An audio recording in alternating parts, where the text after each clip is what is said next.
Yeah, morning traders. We're coming for a scorching week for risk assets. So part of that can be explained by the fact that the dollar's been weakening. Dollar index was down 70 basis points last week. 5-year real rates, collapsed down 38 basis points to sit at negative 12. We've got high yield credit spreads coming in 28 basis points.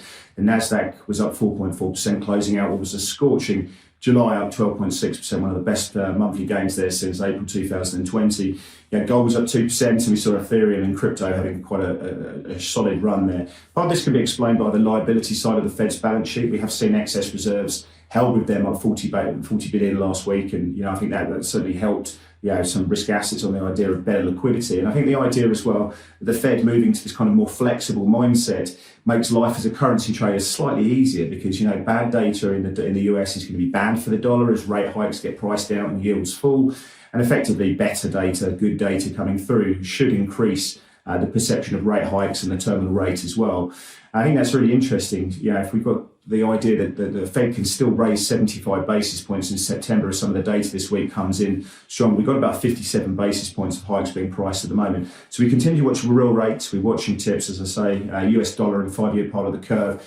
Technically, we continue to stay long risk at the moment. We need the Nasdaq to break through the ceiling we've got at the moment, but risk is still looking pretty good. Tactically, it's hard to be long risk, and we're showing a bit more caution.